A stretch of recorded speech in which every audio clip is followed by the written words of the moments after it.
और वहीं किसान मंच के राष्ट्रीय अध्यक्ष और आम आदमी पार्टी के जिला प्रभारी शेखर दीक्षित ने जनता टीवी से एक्सक्लूसिव बातचीत की है। इस दौरान उन्होंने बेरोजगारी, महंगाई जैसे मुद्दों पर भारतीय जनता पार्टी को जमकर घेरा है और दावा किया कि मौजूदा समीकरण में बीजेपी की राह आसान नहीं होने वाली है।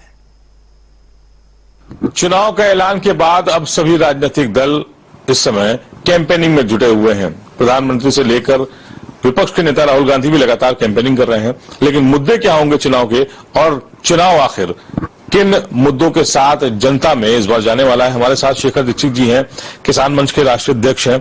शेखर जी, बहुत चुनावी सरगर्मियां तेज हो गई हैं। उत्तर प्रदेश में फिलहाल आप किसानों को लेकर क्या देखते हैं और किस ओर राजनीति जा रही है इस बार, क्या समीकरण कहते हैं? जी बहुत बहुत धन्यवाद, नमस्कार। देखिए, उत्तर प्रदेश में अगर आप देखेंगे राजनीतिक समीकरण को तो लगभग बीजेपी की मैक्सिमम सीटें जो पिछली बार जीती हुई थी वो सारी की सारी इसमें नेक टू नेक फंस गई हैं। इंडिया गठबंधन तो इंडिया अलायंस तो हुआ, लेकिन इंडिया अलायंस होने के साथ उस पर वर्किंग अच्छी नहीं हो पाई। वर्किंग नहीं अच्छी होना बस शायद मोदी के लिए प्रॉफिटेबल होगा, इसलिए बहुत सारी सीटें ऐसी होंगी कि जिसमें वो फाइट देने में या पीछे आगे होने में कुछ हो सकते हैं। अदरवाइज मुझे लगता है यहाँ विपक्ष को 35 से 40 सीट जीतना चाहिए था। अब डिपेंड लेकिन ये करेगा कि कांग्रेस और सपा का तालमेल कैसा होगा। बसपा हालांकि विरोधी भूमिका निभा रही है और बसपा की वजह से भी अनबैलेंस्ड हुआ है बहुत जगह। तो अगर यहाँ सब वाकई इंडिया गठबंधन और विपक्ष एक जगह खड़ा होता तो मुझे लगता है कि भाजपा जो सपना देख रही थी वो सपने से बहुत नीचे चली जाती और यहाँ पे शायद 30-35 सीट जीतना भी भाजपा के लिए मुश्किल होता।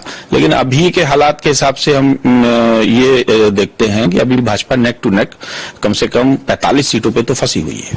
बेरोजगारी, युवा, महंगाई और जिस तरह से नौकरियों का लैप्स हुआ, 52 लाख बच्चों ने भी एग्जाम दिया, सिर्फ सिपाही भर्ती पे 60,000 की भर्ती थी। क्या लगता है कि ये सब मुद्दे हावी होंगे अगर मतलब पार्टियां नहीं लड़ेंगी? क्या जनता चुनाव में होगी इस बार? देखिए, भारतीय जनता पार्टी ने एक बहुत बढ़िया मुद्दा पकड़ रखा है, राम का मुद्दा। अब देश में जब 70-75% लोग हिंदू रहते हों तो वो राम जी का क्या विरोध करेंगे? उन्होंने एक अपनी नस दबा रखी है अंत में राम जी के नाम पर, राम जी के नाम पर। तो एक ऐसा माहौल बना देते हैं कि मुस्लिम हावी हो जाएगा, हिंदू मुस्लिम तुष्टीकरण करते हैं, तो इससे वो फायदा लेते हैं। अच्छा, जनता के साथ क्या है कि जो लोग इन मुद्दों पे लड़ते भी हैं वो भी वोट के समय धर्मों में डिवाइड हो जाते हैं, वो भी वोट के समय जातियों में डिवाइड हो जाते हैं। तो ये एक प्रॉब्लम होती है कि इन मुद्दों से बहुत ज्यादा फायदा नहीं मिल पाता है। अब जैसे दिल्ली जैसा प्रदेश जो है वहां पढ़े लिखे लोगों की संख्या बहुत ज्यादा, केरल जैसा प्रदेश है जहां 97-98% पढ़े लिखे लोगों की संख्या है, तो वहां तो इसका इम्पैक्ट होगा। वहां तो आप बात करेंगे विकास की, रोजगार की और अपने मूलभूत चीजों की तो पड़ेगा। लेकिन मुझे लगता है कि जहां पे अवेयरनेस नहीं है, जहां पे साक्षरता नहीं है, वहां इसका, अब जैसे उत्तर प्रदेश ही है, किसान कितनी संख्या में होगा? किसान यहाँ मुझे लगता है 74% की संख्या में अभी भी है।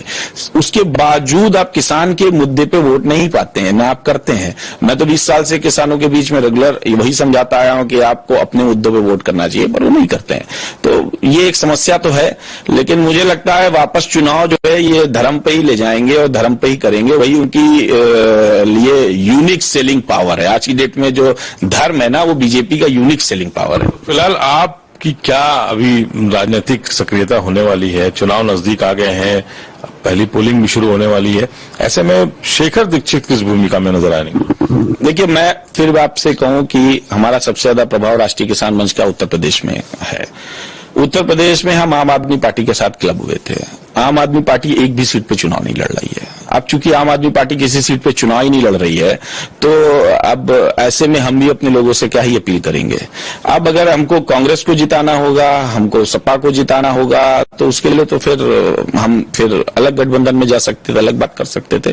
तो मुझे तो रहता है कि फिर भी मैं तो यही अपील करूंगा कि इंडिया गठबंधन को वोट दें, इंडिया गठबंधन को जिताएं और इंडिया गठबंधन के साथ रहें, क्योंकि अगर आपको धर्म की लड़ाई में जीतना है तो आपको इधर रहना पड़ेगा। लेकिन मैं पर्सनली अपनी बात अगर करूं तो मैं थोड़ा सा इस बात को लेके हताश हूं कि पार्टी को चुनाव में एक भी सीट नहीं लड़ रही है। सीट लड़ना चाहिए था, लड़ते तो उसका अलग परिणाम आता।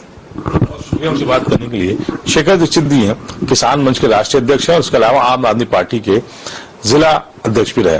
फिलहाल इनका जो चुनावी समीकरण है वो ये कहता है कि विपक्ष पूरी तरह से मैदान में नहीं है, इसकी वजह से भाजपा को इसका फायदा मिलेगा।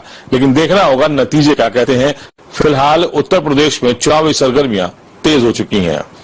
कैमरा पर्सन आशीष के साथ तौफीक किदवई, जनता टीवी, लखनऊ। चैत्र नवरात्रि का आज पहला दिन है।